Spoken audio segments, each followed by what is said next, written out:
बिस्मिल्लाहिर्रहमानिर्रहीम। आज का हमारा टॉपिक है रेक्टेंगुलर कंपोनेंट्स ऑफ वेक्टर के वेक्टर के रेक्टेंगुलर कंपोनेंट्स क्या होते हैं। तो पहले हम देखेंगे कि वेक्टर के कंपोनेंट क्या होते हैं, उसके बाद फिर हम रेक्टेंगुलर कंपोनेंट्स को भी देखेंगे। तो सबसे पहले बात तो ये है कि कंपोनेंट्स क्या है। कंपोनेंट्स ऑफ वेक्टर, एक वेक्टर के कंपोनेंट्स क्या होंगे। दी डेफिनेशन इसकी the effective value of vector in a given direction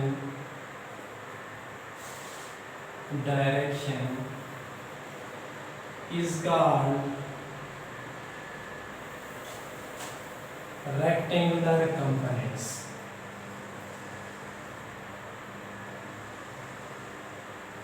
Is called components of vector. Component of vector क्या है कि किसी भी खास डायरेक्शन में उस वेक्टर की इफेक्टिव वैल्यू कितनी है।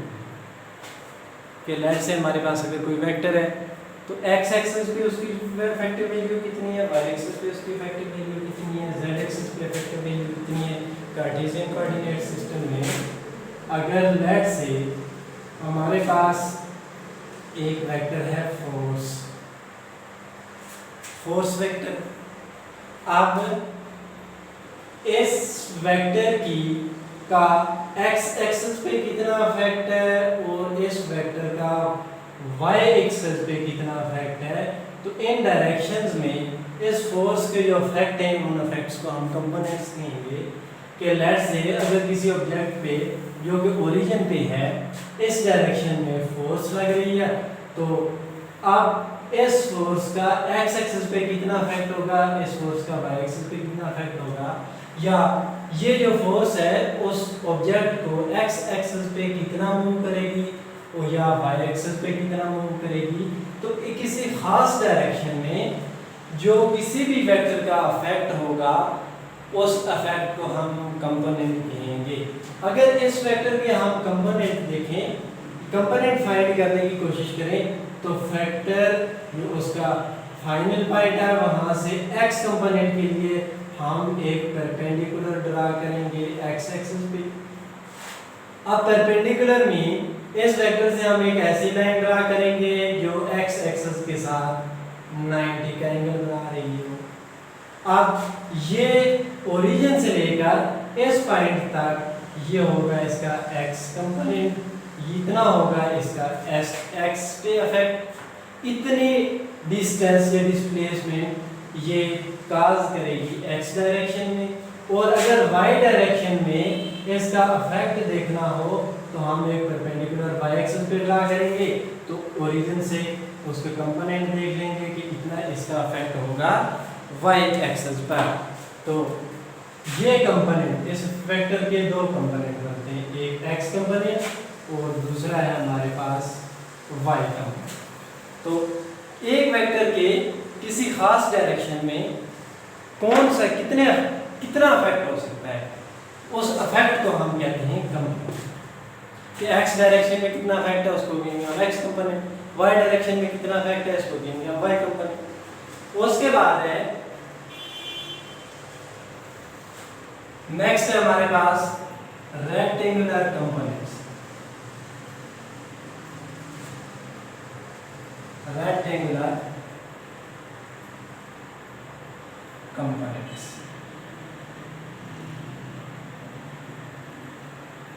अगर किसी भी वेक्टर के जो कंपोनेंट्स हैं वो 90 का एंगल बना रहे हो, जिस तरह ये x कंपोनेंट और y कंपोनेंट दोनों के दरमियान एंगल कितने का है, 90 डिग्री का। अगर ये जरूरी नहीं है 2 ही कंपोनेंट हो, 3 भी हो सकते हैं, 4 भी हो सकते हैं।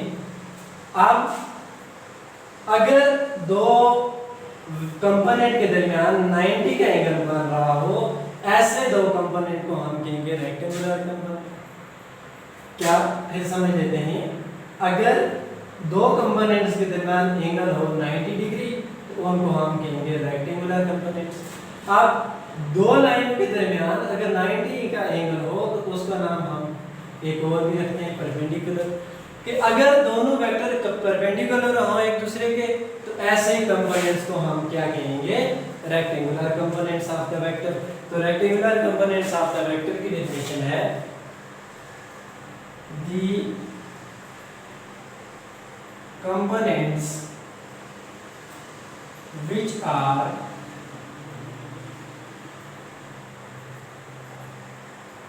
perpendicular to each other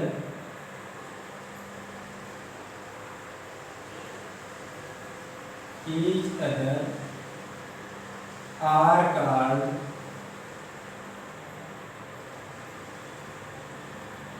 rectangular components।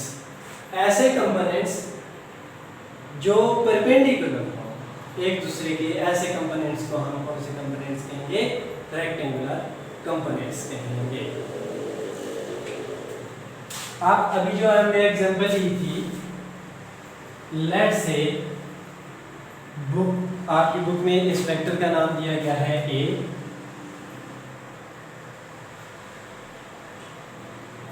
A, vector है। अब ये एक्स एक्सिस के साथ जो एंगल बना रहा है वो एंगल है थीटा।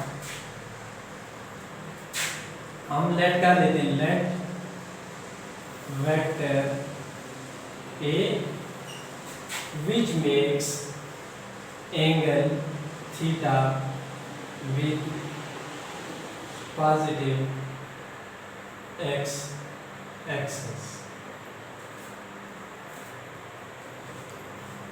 इसके कितने कंपोनेंट हैं, क्योंकि ये टू डायमेंशनल कोऑर्डिनेट सिस्टम है तो 2 कंपोनेंट होंगे। अगर 3 डायमेंशनल कोऑर्डिनेट सिस्टम हो तो 3 कंपोनेंट होंगे। तो 2 डायमेंशनल सिंपलिसिटी के लिए हमने 2 डायमेंशनल कोऑर्डिनेट सिस्टम लिया है। अब इस वेक्टर का, वेक्टर ए का एक्स एक्सिस पे जो अफेक्ट है, जो कंपोनेंट है एक्स डायरेक्शन में, उसको हम शो कर देते हैं ए एक्स से और डायरेक्शन को शो कर देते हैं आई यूनिट वेक्टर से। इसी तरह वाई एक्सिस पे इसका जो इफेक्ट है उसको शो कर देते हैं हम ए वाई से, जिसकी डायरेक्शन शो कर देते हैं हम जे यूनिट वेक्टर से। तो इसका एक्स कंपोनेंट कितना होगा, एक्स कंपोनेंट क्या होगा, फ्रॉम द ट्राइंगल, जिस ट्राइंगल का नाम हम रख लेते हैं ओ पी क्यू, ये पॉइंट कोई है आर। अब from triangle O P Q triangle से अगर हम देखें तो हमारे पास cos थीटा इक्वल होगा, cos थीटा इक्वल होता है किसके, perpendicular base divided by hypotenuse. अब इस ट्रायंगल की बेस कितनी है, cos theta is equal to base है ए एक्स बेस और हाइपोटेन्यूज है हमारे पास ए। अभी हम डायरेक्शन की बात नहीं कर रहे, अभी हम सिर्फ इसकी मैग्नीट्यूड देख रहे हैं। आप अगर इस ए को लाके इस साइड पे मल्टीप्लाई कर दें तो A cos theta is equal to आ जाएगा ए एक्स, या A X is equal to A cos of theta, और यही होगा हमारे पास किसी भी वेक्टर का एक्स कंपोनेंट।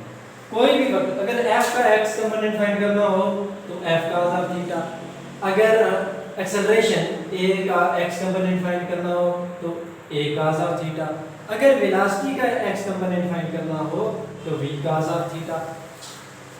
अब उसके बाद है y कंपोनेंट,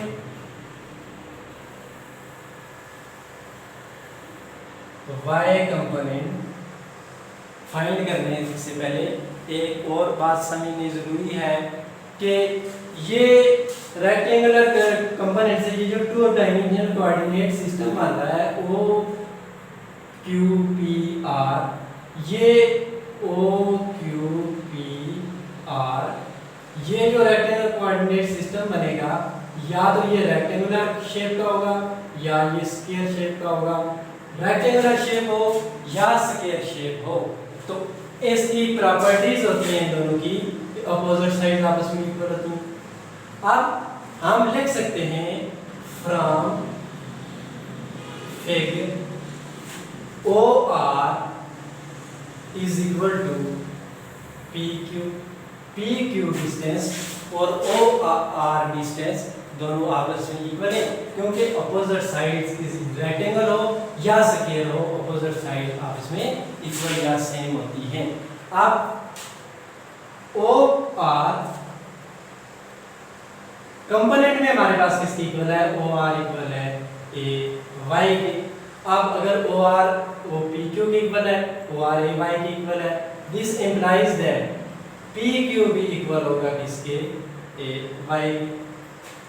अब ओ आर भी ए वाई के इक्वल है, पी क्यू भी ए वाई के इक्वल है, क्योंकि ये दोनों सेम हैं, दोनों इक्वल हैं। तो अगर O R P A Y के इक्वल है तो पी क्यू भी किसके इक्वल होगा, ए वाई के। अब दोबारा इसी ट्राइंगल को हम देखते हैं from triangle O P Q sine theta equal होता है परपेंडिकुलर डिवाइडेड बाय हाइपोटेन्यूज के। Sine theta is equal to, इस केस में परपेंडिकुलर है हमारे पास A Y divided by hypotenuse हमारे पास ए। आप इसलिए ए को लाकर दूसरे में मल्टीप्लाई कर दें, A sine theta is equal to A Y और A Y is equal to A sine of theta. ये होगा हमारे पास वाई कंपोनेंट। अब जिस तरह आपने पहले कहा था, डिस्कस किया था कि अगर किसी भी कंपोनेंट का एक्स कंपोनेंट फाइंड करना हो तो हम उसकी मैग्नीट्यूड को cos थीटा के साथ मल्टीप्लाई कर देते हैं। इसी तरह अगर किसी भी वेक्टर का y कंपोनेंट फाइंड करना हो तो उसकी मैग्नीट्यूड को sin थीटा के साथ मल्टीप्लाई कर लेंगे। फॉर एग्जांपल अगर फोर्स F का हमने y कंपोनेंट फाइंड करना है तो हम क्या करेंगे, अगर हमारे पास एक वेक्टर है फोर्स F तो उसका हम फाइंड करना चाहते हैं y कंपोनेंट, तो क्या करेंगे हम, सिंपल फोर्स के मैग्नीट्यूड को sin थीटा के साथ मल्टीप्लाई करेंगे। अब यूं हम क्या कर सकते हैं, x कंपोनेंट और y कंपोनेंट की वैल्यू किसी भी वेक्टर के x और y कंपोनेंट की वैल्यू फाइंड कर सकते हैं। अब दूसरी बात है कि डायरेक्शन कैसे फाइंड करेंगे, तो डायरेक्शन फाइंड करने के लिए दो मेथड्स हैं, जो मर्जी यूज कर लें आप। हम इसको इक्वेशन नंबर 1 कह देते हैं, इसको हम इक्वेशन नंबर 2 कह देते हैं। तो मैं क्या करूँ, सबसे पहले मैं ये करूँगा कि फर्स्ट मेथड यूज करूँगा जिसमें हम equation number 1 divided by equation number 2। Equation number 1 है A X divided by A Y is equal to A, equation number 2 by 1।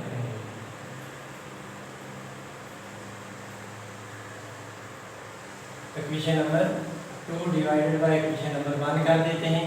तो इक्वेशन नंबर 2 है आपके पास A Y is equal to A sine theta और 1 है A X is equal to A cos of theta.